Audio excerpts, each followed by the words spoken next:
Bíblia, o texto de 2 Crônicas, capítulo 34, nós vamos ler o verso de 1 a 7, nós vamos caminhar um pouco sobre o capítulo inteiro e abordar no capítulo 35 também. Contudo, nós vamos fazer a leitura, considerando ser um texto longo, do capítulo 34, do verso 1 ao verso de número 7. 2 Crônicas, capítulo número 34, verso 1 ao 7. 2 Crônicas, no Antigo Testamento, capítulo de número 34, verso 1 ao verso de número 7. Diz assim a palavra de Deus: tinha os dias 8 anos de idade quando começou a reinar, e reinou durante 31 anos em Jerusalém, fez o que era reto pelo Senhor. Andou em todos os caminhos de Davi, seu pai, e não se desviou nem para a direita nem para a esquerda, porque no 8º ano do seu reinado, o Senhor ainda moço começou a buscar o Deus de Davi, seu pai, e no 10º ano começou a purificar Israel e a Jerusalém, dos altos, dos postos ídolos e da encerragem de esculturas e de fundição. Na presença dele derribaram os altares, os baris, e ele despedaçou os altares de incenso que estavam acima deles, e os postos ídolos e as imagens de esculturas e de fundição, quebrou-os, reduziu-os a morte, e os aspergiu sobre as sepulturas dos que lhe tinham sacrificado. Os ossos dos sacerdotes queimou sobre os seus altares, purificou Judá e Jerusalém. O mesmo fez nas cidades de Manassés, de Efraim e de Simeão, até Natar, por todos os lados, no meio das suas ruínas, tendo derribado os altares, os postes ídolos e as imagens de esculturas, até reduzi-los a pó, e tendo despedaçado todos os altares do incenso em toda a terra de Israel, então voltou para Jerusalém. Então oramos ao Senhor, pedindo a Deus a sua bênção.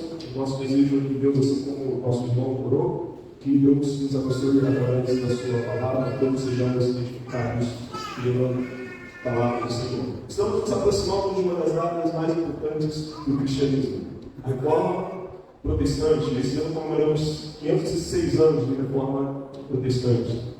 E um dos instrumentos de Deus na Reforma Protestante, talvez o mais alto, onde o ponto de partida, o mundo ele começou a mudar através da ação dele, foi Martim Lutero. Martim Lutero foi um monge agostiniano que viveu na Alemanha no século XVI. Lutero teve um bom testemunho de ser um jovem piedoso, um jovem também corajoso ao enfrentar a liderança do seu tempo para fazer a vontade de Deus. Ele foi um dos cristãos usados por Deus para mudar o mundo. E essa mudança ela começou a partir de ter a sua própria vida mudada pela palavra de Deus. Quando ainda era jovem, Lutero deparou-se com a palavra de Deus e redescobriu uma verdade que estava oculta no seu tempo. Verdade essa que transformaria a sua visão a respeito da salvação, e não só a sua, mas como um todo. Verdade essa que influencia e transforma as nossas vidas até o dia de hoje. Lutero se deparou com um texto que está em Romanos 1, verso 16 e 17, onde a ênfase é que o justo ele viverá pela fé, o justo ele não viverá pelas suas obras, o justo ele não alcançará a justificação, o perdão, a salvação de Deus pelos seus próprios méritos, mas unicamente pela fé em Jesus Cristo, nosso Senhor. Ao entender que a salvação ela não era alcançada pelos esforços humanos, ao entender que a salvação não poderia ser comprada ou atingida por meio das indulgências, e nem obtida pelas suas próprias boas obras, ele mostrou uma percepção sobre questões espirituais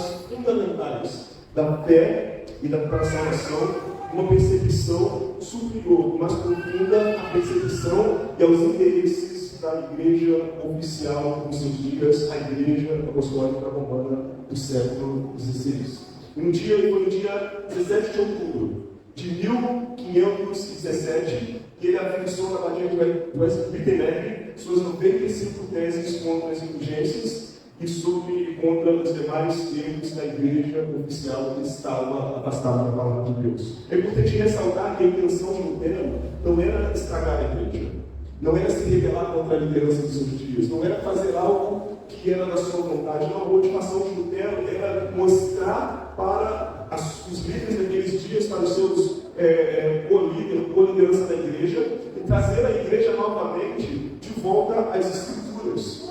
E ele foi perseguido e ele teve que romper com a igreja e caminhar junto com uma igreja reformada. Mas foi Calvino que, pouco tempo depois, na Suíça, deu início entendendo que a igreja estava tão degenerada, estava tão distante da palavra de Deus que não poderia só ser reformada. Ela precisava recomeçar de novo aos moldes da igreja do Novo Testamento, fundada pelo Senhor Jesus Cristo através da ação do Espírito Santo, usando o seu servo Pedro. E ele então entende que a igreja ela precisava começar de novo. Ele deu início a um novo movimento e a uma nova igreja chamada Igreja Reformada, aos moldes da igreja do Novo Testamento. Igrejas chamadas reformadas, igrejas presbiterianas, igreja na qual nós somos ou temos a nossa origem.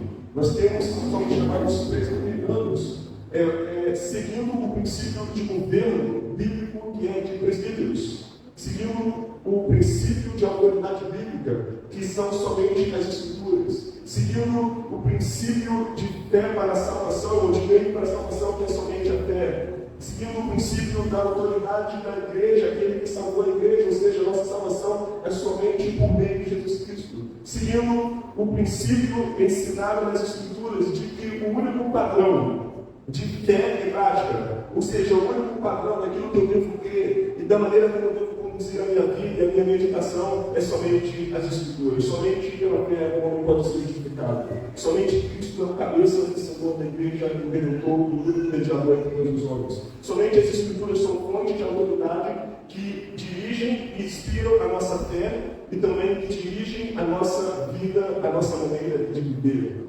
E somente Deus, Ele é merecedor do culto. Nenhum homem, nenhuma outra criatura no céu, na terra, debaixo da terra, criado por Deus, que é Senhor de tudo, de todas as coisas, deve ser venerado ou adorado. Esses são os princípios da reforma. A vida de Lutero, jovem, de Calvino também, jovem, eles nos ensinam, eles inspiram os nossos dias, os jovens dos nossos dias, e também pessoas que não são mais jovens.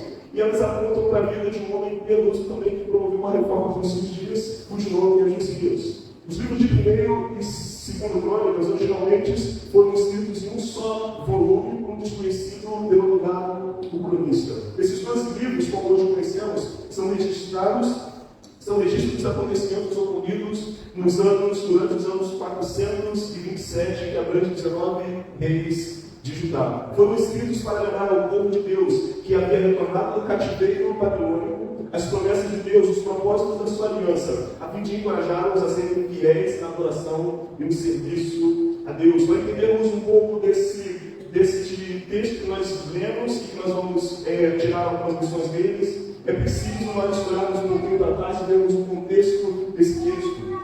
De 2 Crônicas 29 até 36, nós vemos o escritor apresentando o reino unificado, a história dos antepassados de Josias, cujo testemunho é o objeto do nosso estudo e da nossa meditação nesta noite. No verso 29 ao 32, nós encontramos a narrativa da história do capítulo, 29 ao 32, nós encontramos a história de Ezequias, o avô de Josias, o rei justo, que conseguiu unir os fiéis de Israel e de Judá novamente ao entorno do trono davídico. No verso 33, de 1 a 20, nós vamos ver a história de Manassés, avô de Josias, um rei que fez o que era mal diante dos olhos de Deus. Ele deu um testemunho, deixou um testemunho de haver pecado contra Deus, fazendo aquilo que é mal aos seus olhos. No verso de número 33, capítulo 33, de 21 a 25, narra a história de Amon, que é pai de Josias, um rei ímpio, que começou a governar com 20 anos de idade e morreu 2 anos depois. Nos capítulos 34 e 35, nós vemos a história de Josias, um rei piedoso. Sua história está registrada também em 2 Reis 22, verso 1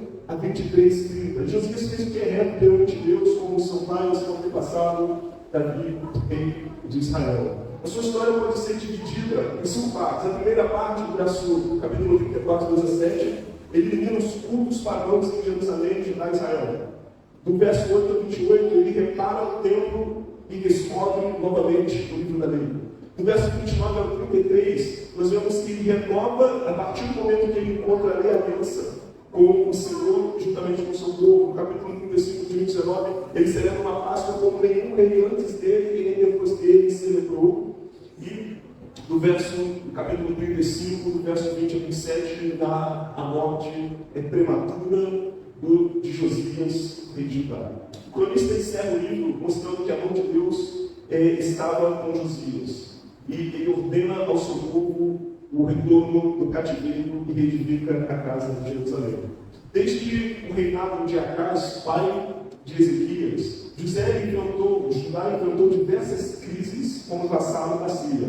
Em 701 a.C., durante o reinado de Ezequias, Senaqueribe, rei da Síria, quando Senaqueribe invadiu a Palestina, ele atacou as cidades de Judá e sitiou a capital de Jerusalém. Ezequias, aconselhado pelo profeta Isaías, resistiu, e neste episódio da vida real, o exército assírio sofreu uma derrota devastadora e vexatória, e Senaqueribe foi assassinado pelos seus próprios filhos. Para séries filhos de Ezequias, não resistiu o império assírio, que atingiu o ápice do seu poder sob a liderança do seu filho mais velho, Azarão. Provavelmente para agradar o rei da Síria, ele cometeu pecados graves, semelhantes aos pecados dos cananeus. Ele levantou altares aos deuses cananeus e assírios. Ele ofereceu seus filhos como oferta em sacrifício a esses deuses. Ele manchou Jerusalém de uma ponta a outra do sangue dos profetas e de todos aqueles que se opunham a ele.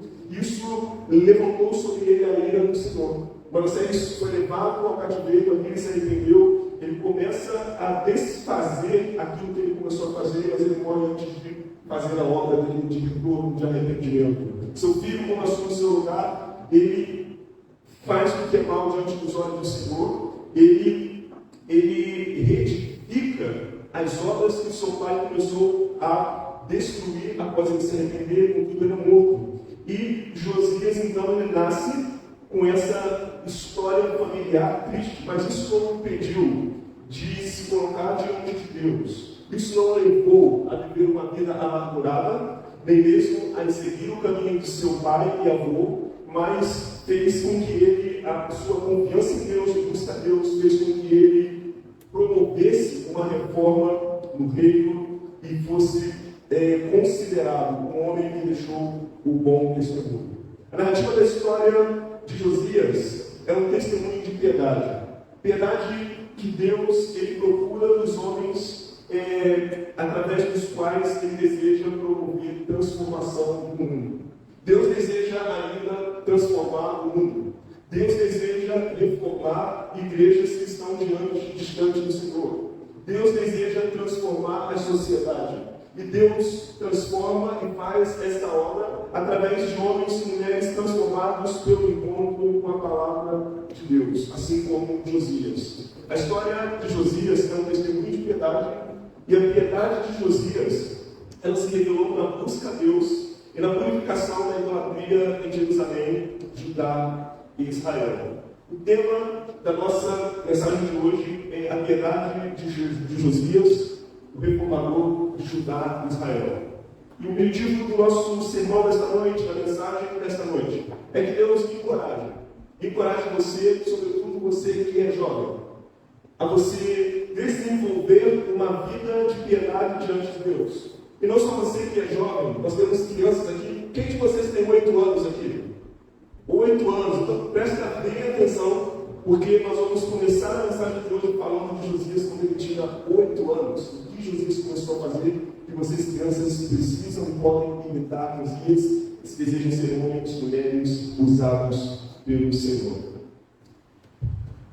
A reforma, Deus usa homens piedosos para promover reformas. E essa reforma, ela começa com a busca a Deus. Fez o que era reto perante o Senhor seu Deus.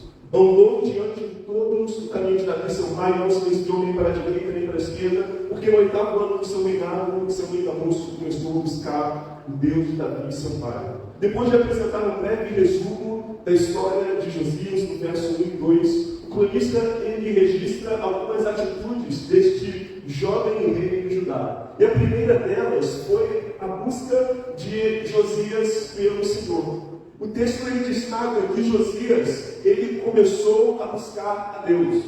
O texto ele diz que Josias começou a buscar o Senhor.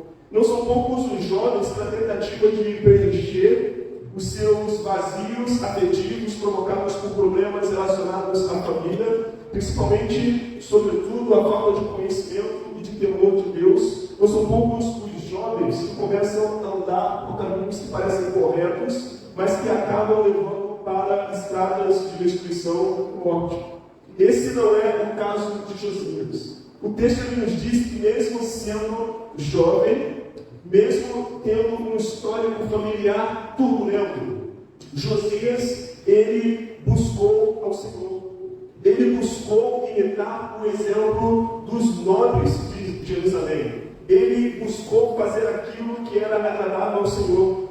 Aos 16 anos, ainda sendo um adolescente, Josias, ele começa a reinar com 8 e com 16 anos, ele fez uma coisa nobre e perseverou na sua nobreza. Ele buscou o Deus de Davi e seus pais. Josias, ele não foi começado ou iniciado. Ele começou a buscar a Deus na sua adolescência por vontade própria.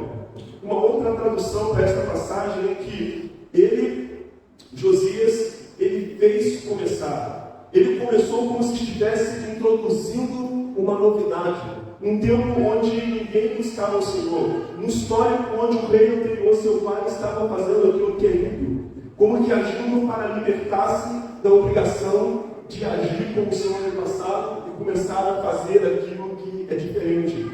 O verbo buscar aqui é usado com frequência para descrever uma consulta a Deus. Indica uma busca privada através de oração por direção divina. Gênesis 25, verso 22. Os profetas, eles usaram a mesma palavra aqui usada por buscar para convocar o povo a mudar completamente as suas vidas. Então é uma busca a Deus com o objetivo de que minha vida seja transformada através da presença de Deus.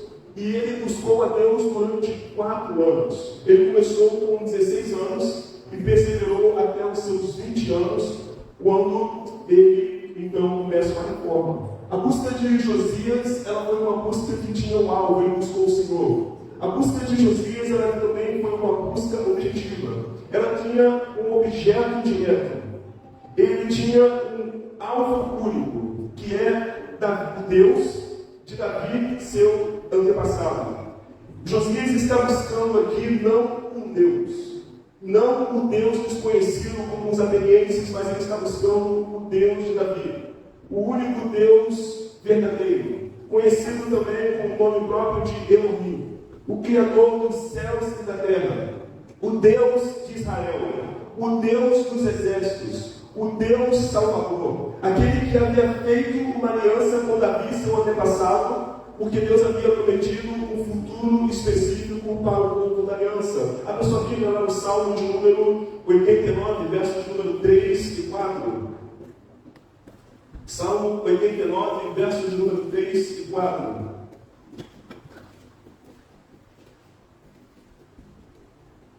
Leiamos todos juntos. Fiz ao meu escolhido e jurei a Davi e seu meu servo, para sempre estabelecerei a tua prosperidade e firmarei o teu trono de geração em geração. Fiz uma aliança com o meu escolhido e jurei a Davi e meu servo. Josias, ele busca o Deus de Davi, seu antepassado.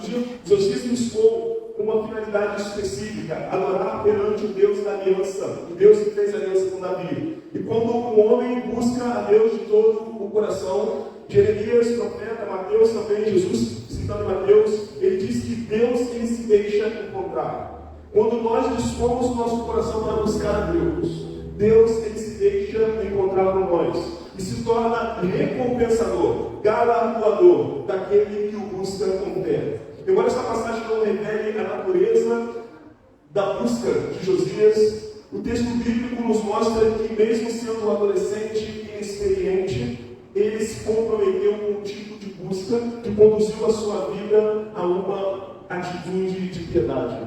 A purificação de Jerusalém, Judá, da idolatria, como escreveu o teólogo, o pastor Marcado, ele diz, aos 16 anos, Josias começou a cultivar o amor a Deus em seu coração, não estava de tal maneira que quando estava com 20 anos, o seu caráter já estava forte o bastante em devoção, e ele passou a agir para a purificação da nação.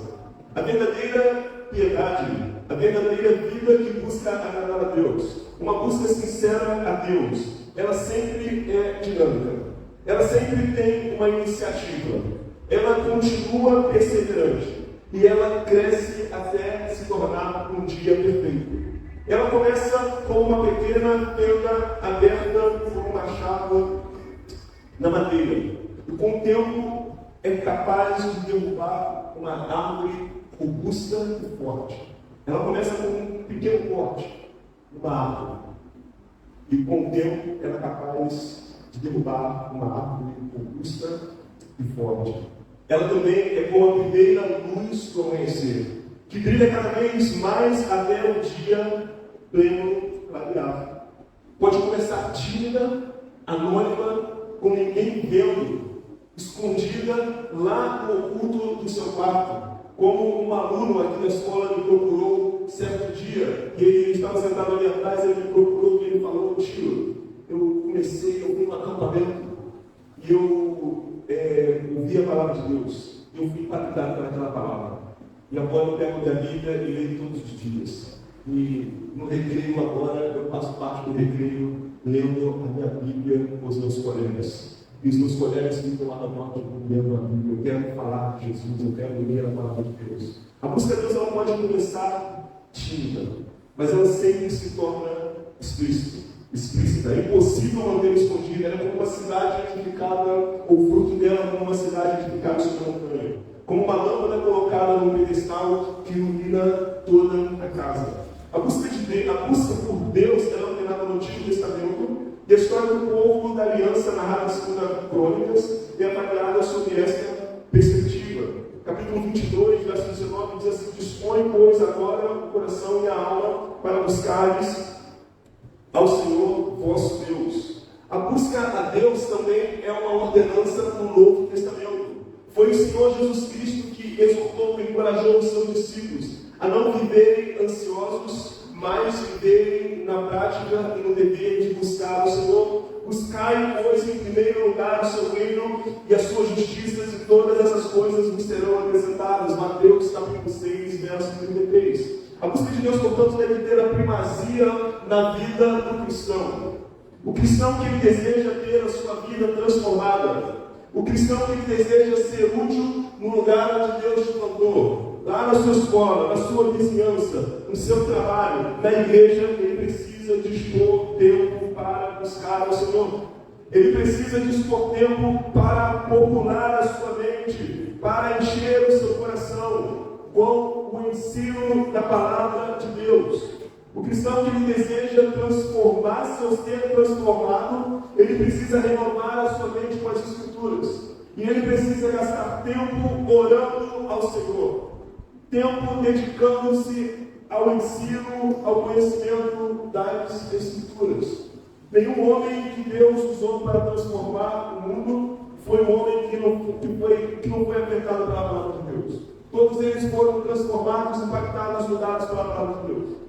E todos eles transformados pela palavra de Deus, mesmo sofrendo as consequências da sua obediência a Deus, não calaram os seus lábios a respeito daquilo que eles ouviram e viram quando estavam a sós buscando ao Senhor.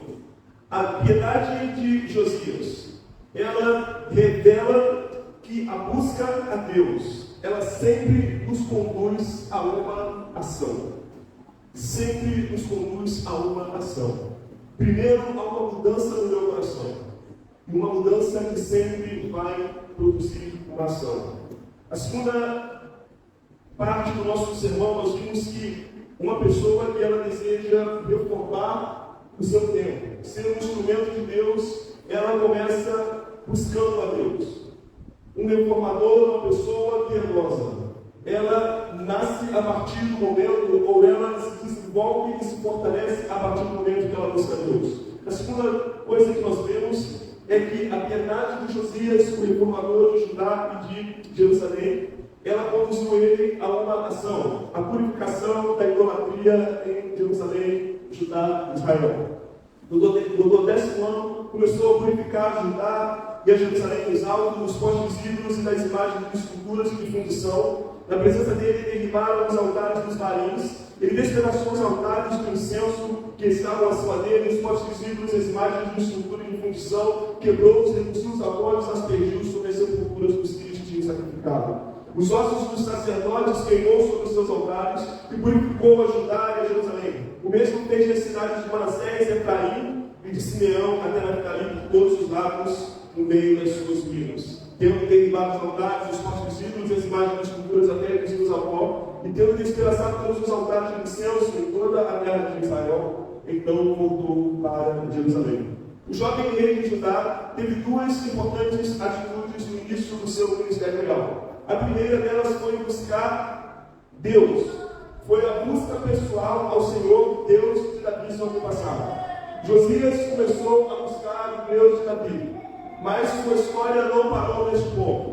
A segunda atitude de Josias nos mostra que ele começou também a purificar Jerusalém, Judá e Israel da idolatria reinante ali. Essas ações apontam que a verdadeira piedade ela tem início na devoção, mas ela resulta em atitudes corretas. Josias começou a purificar Jerusalém, Judá e Israel da idolatria. Quando Manassés, seu avô, foi instalado ao trono, ele começou uma reforma em Jerusalém e em Judá. Tirou da casa do Senhor o monte da casa do Senhor em Jerusalém, toda a forma de paganismo que havia implantado ele mesmo, implantado anteriormente. No entanto, ele não consegue realizar uma reforma profunda em Judá e amou seu filho e introduz novamente a idolatria que Manassés havia tirado. E foi Josias que no 10º ano do seu reinado, com aproximadamente 20 anos de idade, tendo a Síria entrado no processo de decadência, ele começa a purificar Jerusalém e Judá da idolatria, repetindo esses feitos da cidade do norte. O termo purificar aqui significa quase exclusivamente uma pureza ritual. Se nós trouxéssemos ou trazermos no nosso tempo, ele promoveu uma reforma, uma purificação no culto a Deus. Essa purificação, ela é designada, significa uma purificação que requer fogo e água para purificar. Números 31, 23. Ele se refere também, ele é usado também para indicar uma purificação necessária para restaurar alguém que ficou impuro por uma condição de impureza. Levíticos 22, de 4 a 7. Josias ele purificou Jerusalém e Judá da impureza ritual implantada pelo seu avô e pai. Ele aboliu todo objeto de culto e prática idólatra estrangeira e nacional do reino. Os detalhes desta purificação religiosa empreendidos por Josias estão registrados em 2 Reis, capítulo 23, do 4 a 20. E pode ser resumida da seguinte forma: ele tirou do templo todos os utensílios idólatras. Josias ele entra no templo de Jerusalém, no templo construído ali após o período babilônico, e ele retira do templo todos os utensílios idólatras. Ele destituiu, ele tirou a autoridade dos sacerdotes idólatras. Ele derribou as casas de prostituição cultual que estavam na casa do Senhor. Ele profanou os altares, incluindo o de Tofete, para que ninguém mais queimasse seus filhos como sacrifício ao Deus Moloque. Ele derrubou os altos de Jerusalém e de Judá, repetindo esses feitos nas cidades do norte de Israel. Só então ele retornou para Jerusalém. A ordem cronológica desses acontecimentos, registrada em 2 Reis 22, é diferente da encontrada aqui no texto que nós lemos. De acordo com o texto de 2 Reis, se você for ler lá, você pode ler na sua casa, o processo de purificação se deu após a consequência da descoberta do livro da lei. Aqui nós vemos que ele começa essa reforma e no meio dessa reforma ele encontra o livro da lei e ele celebra uma Páscoa, ele celebra o culto ao Senhor, ele se quebranta e volta à prática das primeiras obras e de tal maneira que antes dele nunca houve uma purificação ritual radical em seus fins e tão consistente na sua execução. Josias empreendeu em Jerusalém uma purificação profunda, pois certamente havia em seu coração um desejo de tirar do reino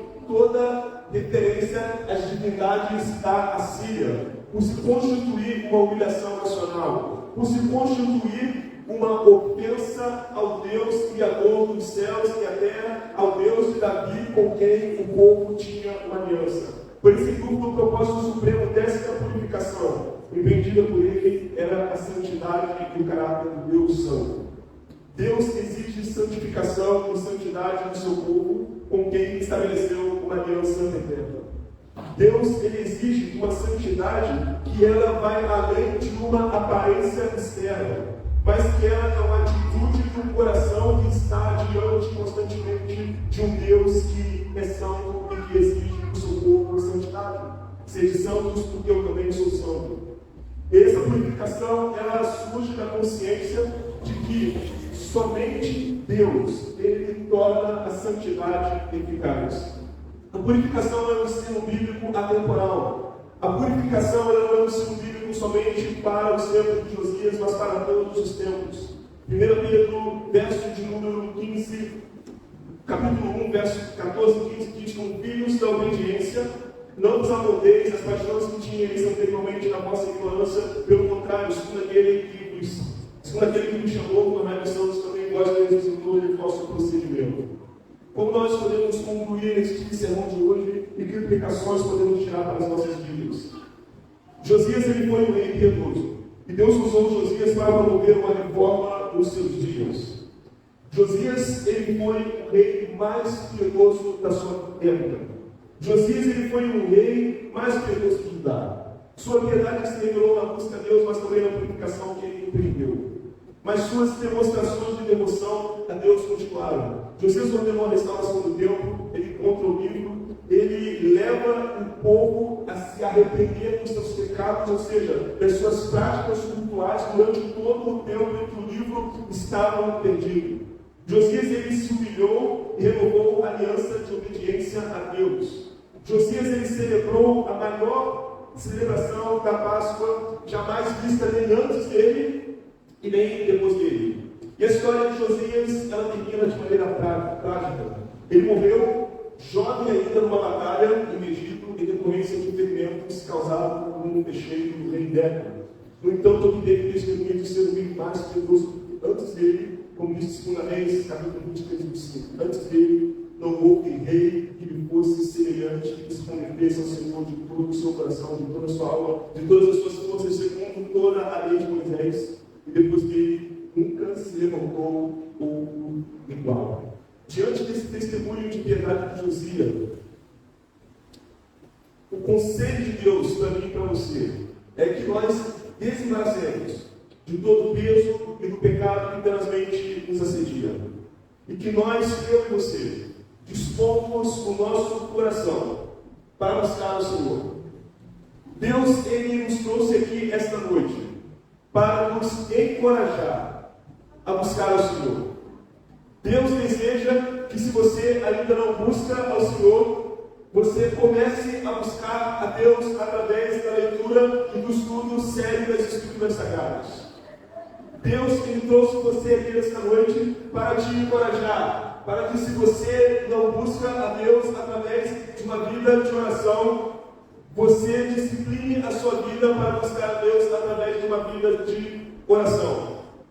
Deus, ele te trouxe aqui esta noite para que você que anda, se porventura você anda com descuido com a casa do Senhor, com o culto do Senhor, com congregar com outros irmãos, com comungar com o irmão da fé, membro do mesmo corpo de Cristo, que você se dedique a buscar-se ao Senhor, tanto mais quando o dia se aproxima.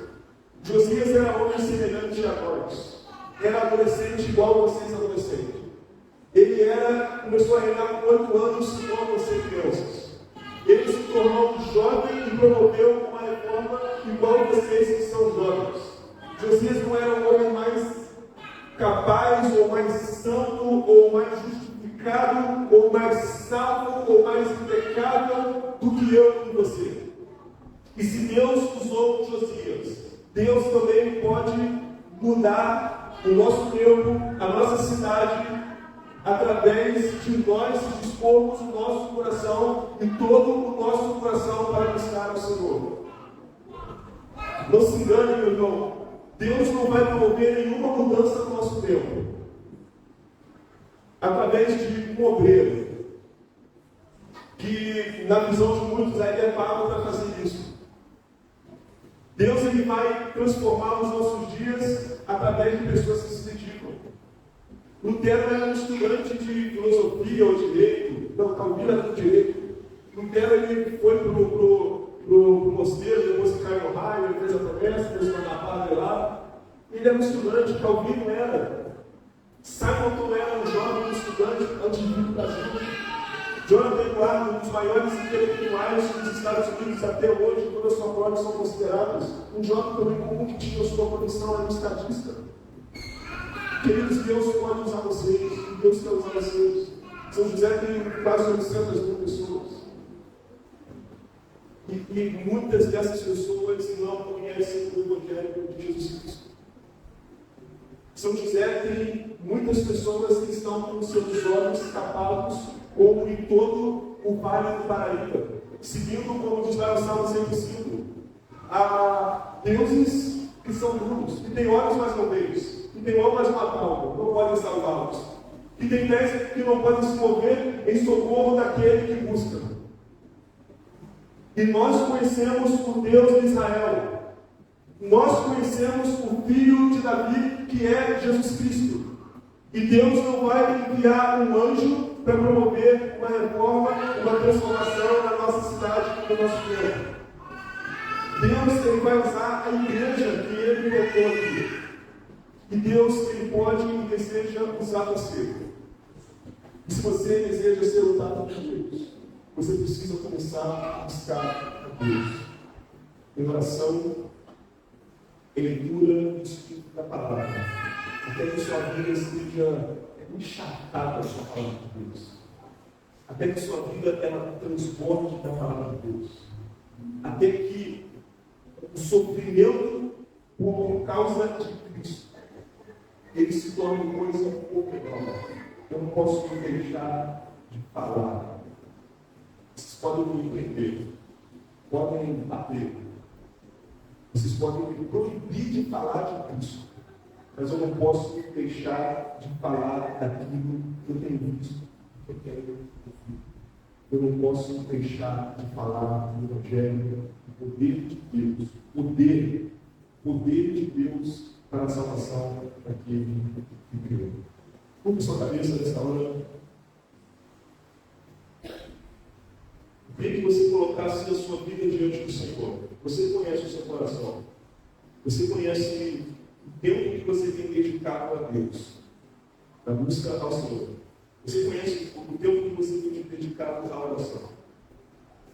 Se você deseja continuar perseverando e precisando da ajuda de Deus, é hora de você orar pessoalmente ao Senhor. De você buscar ao Senhor esta hora de oração. Se você não tem buscado a Deus, você precisa de arrependimento e não está entendendo, é hora de você buscar a Deus para arrependimento. Que Deus quebrante o seu coração. Que Deus te tire de uma vida apática para uma vida de busca dele. Se você tem lido as Escrituras, mas não tem sofrido nenhuma mudança, é hora de você também se humilhar diante de Deus. E pedir a Deus que quebrante o seu coração. Que transforme a sua vida. Se você deseja ser instrumento de Deus, ore para mim a Deus nessa hora. E clame a Deus por essa cidade, pelos seus colegas de trabalho, pela sua família. E coloque-se à disposição de Deus. Deus, eu quero ser usado pelo Senhor.